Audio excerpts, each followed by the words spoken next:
Good evening, ladies and gentlemen. My name is David Apodaca, and I'm the proud principal of Day Creek Intermediate School. And although many of us wanted to be on campus this year to enjoy our typical back-to-school night with vendors and a band, unfortunately, we are having to meet virtually once again. But the silver lining is, in just a few days, our students get to join us on campus once again. As educators, we are thrilled and excited to welcome everyone back, all of our students onto our campus, fill our halls and fill our classrooms. It's been a long time awaiting, and we're glad that once again our kids can come back on campus. I have a short presentation for all of our families just as we come back to school, and a couple of reminders and some important reminders about how to be successful in our first couple of days of school. Let's get started with our presentation. First, I'd like to introduce my administration team. We have two assistant principals here at Day Creek Intermediate, Mrs. Amy Tarasi and Mrs. Jordan Vanderlaan.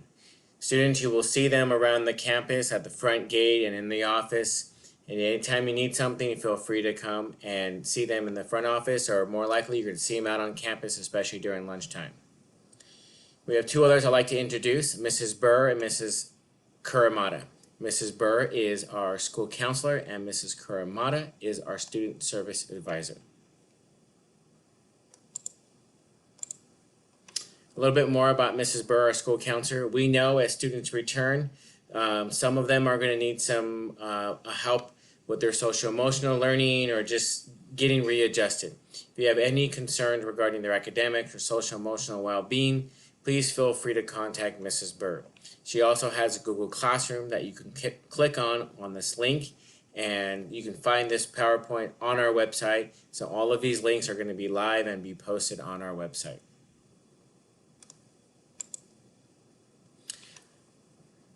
Safety for our students has always been one of our #1 priorities at Day Creek, and this year is no different.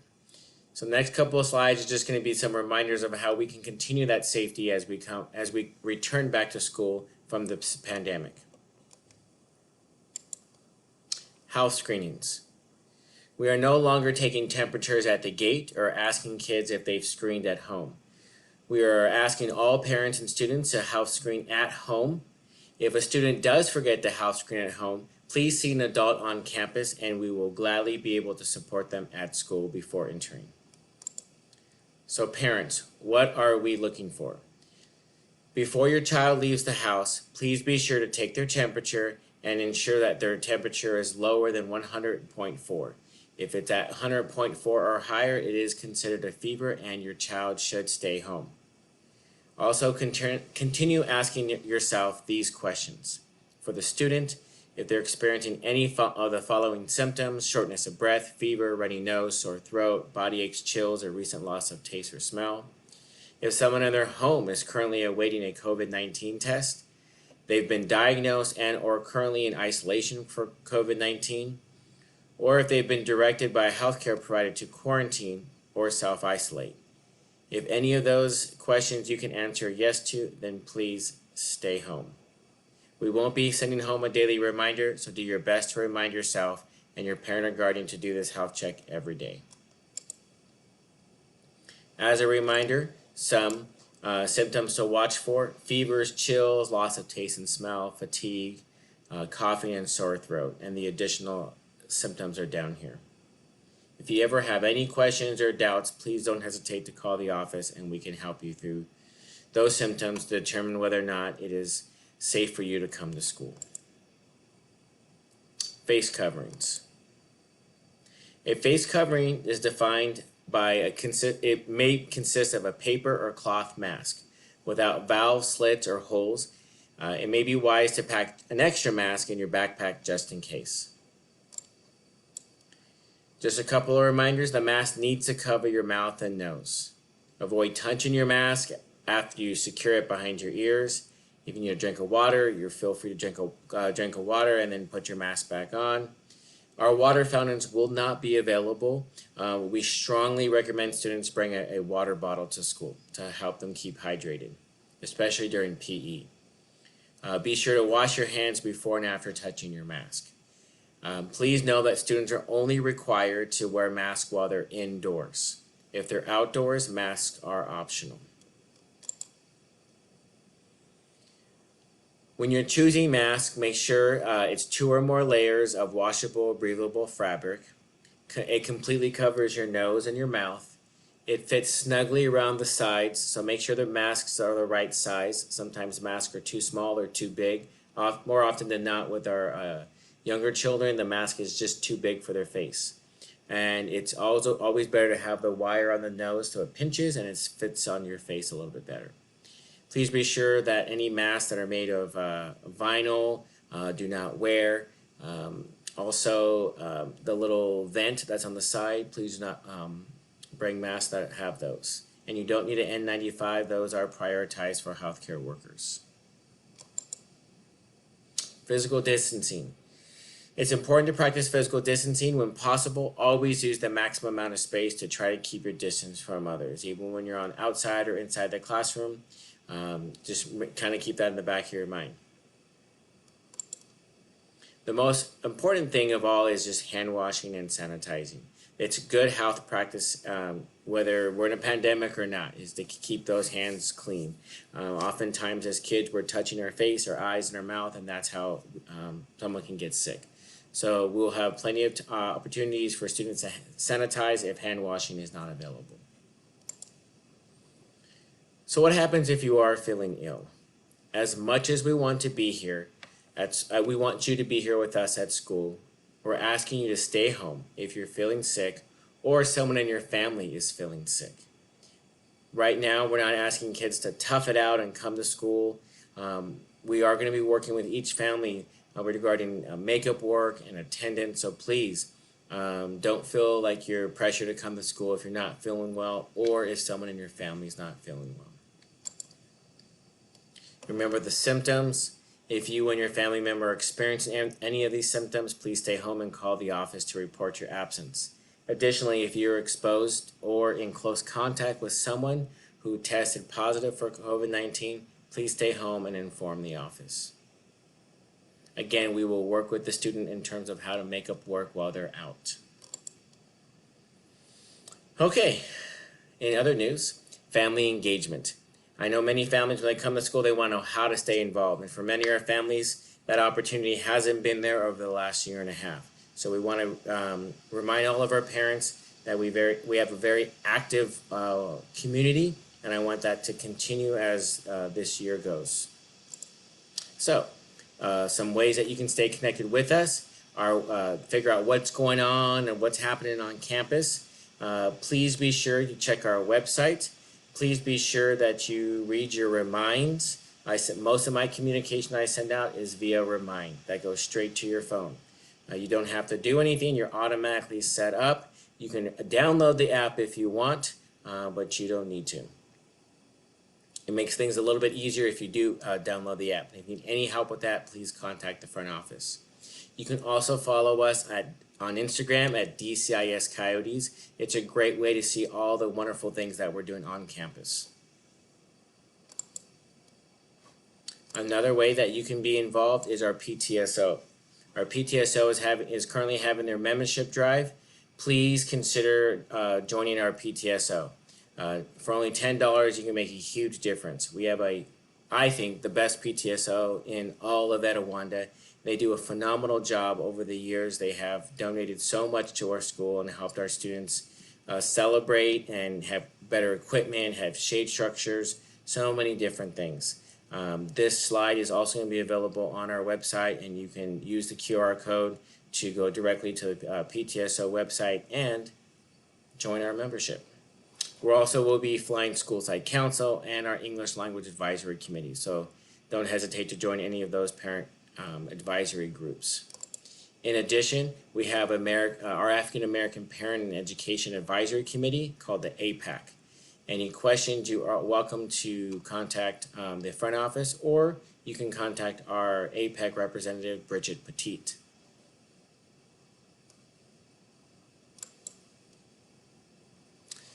Here are some first day reminders. Let's talk about drop off and pickup. This is sometimes brings a lot of headaches for our parents and trying to understand how our traffic patterns go. So, first and foremost, please parents, do not park anywhere in our parking lot to drop off or pick up students. Students are not allowed to walk through the parking lot to get to enter the school or when they're leaving the school. When you enter the school, know that we have one entrance gate. It's called the E gate. It's at the very end of our parking lot. It's between the E building and the gym. There's several reasons we do that. Most importantly, we do it for safety. We always have someone manning this gate, and so we know who's entering our campus in the morning. Secondly, it actually does help the flow of traffic. When we open up early gates, many parents like to stop down here and it really backs up.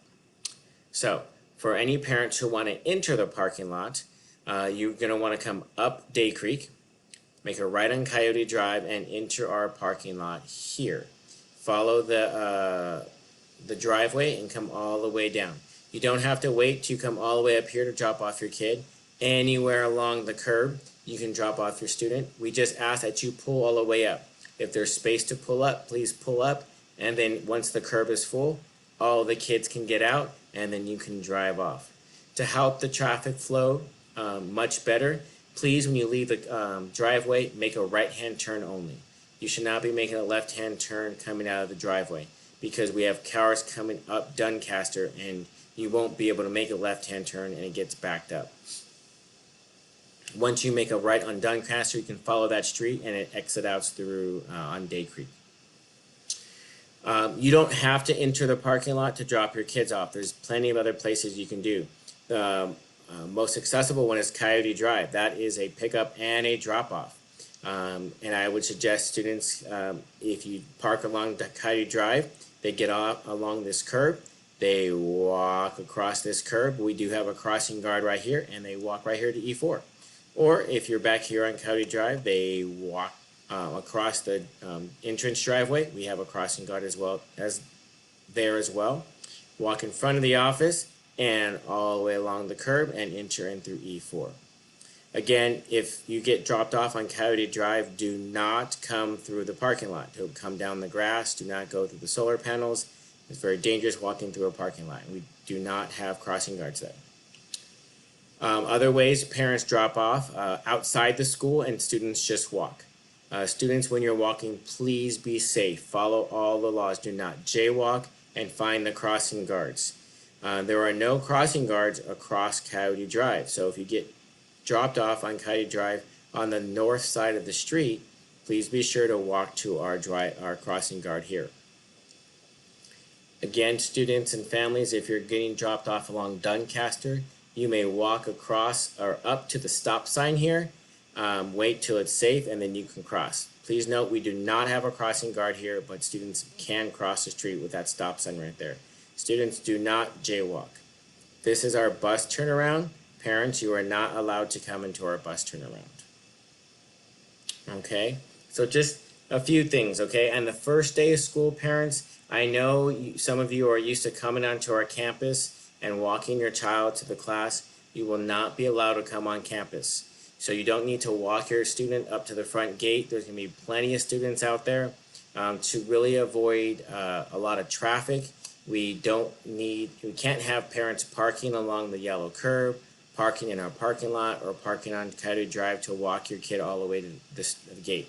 I know they're your little kid, your little baby, and they're going to middle school for the first time, but I promise you they will make it to class, okay? If you have any questions or concerns, again, please call the front office. Once the students enter, it's another image here, they're going to enter again through the E gate. The students are going to walk straight across this hallway. We will have adults there making sure they're going in the right direction. And then our kids for the first 2 days are going to line up on the hard courts and find that homeroom. Many of our students haven't had a chance to have time to be on campus and learn our campus. So our teachers are going to meet you and walk you to your class the first couple days so you know where you're going. So when you get onto the hard courts here where all the basketball courts are, look along this fence and look for your teacher's name. All right, and once you find your teacher's name, go ahead and get in line, and your teachers will come and pick you up and take you to class, so you'll be good to go. All right, just as a reminder, parents, we start school at 8 o'clock. Gates open at 7:30. Okay, we close the gate exactly at 8 o'clock. If you're not here by 8 o'clock, then they are late and they must go through the office. Couple more reminders for Set Up for Success. We will be going over all expectations the first week of school, but here's a few reminders to help students have a successful first day of school. Please be sure you take a look at what your child is wearing before they leave your house. Okay, we don't want to have a negative interaction the first couple of days of school because a student came to school not in dress code. Okay, you can access our dress code online to see the details, but typically what gets students talked to is their shirts being a little too short, or the holes or their shorts are a little too short. Okay, so make sure there's no crop tops, no midriffs.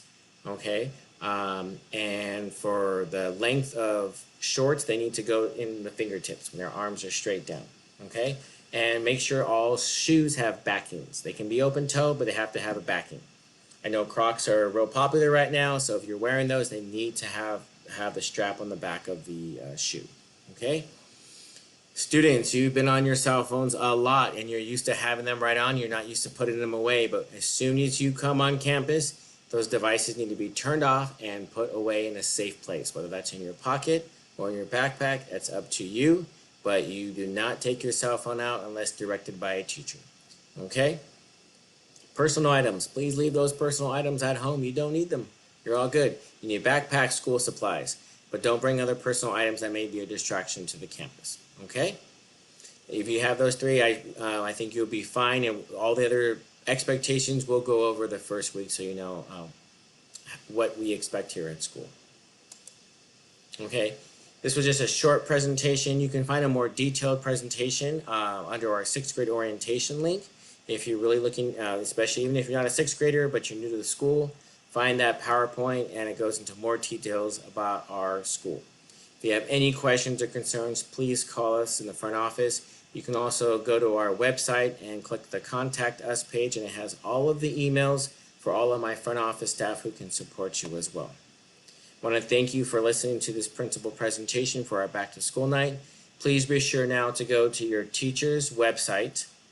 Go to the Day Creek website, find where it says teacher websites, look for the grade, and then find the name of your teacher. Click on there, and there'll be a Zoom link where you can click on that Zoom link, and at 6 p.m., your back to school night with your new teacher for this year will begin. Make it a great day, Coyotes. The choice is yours.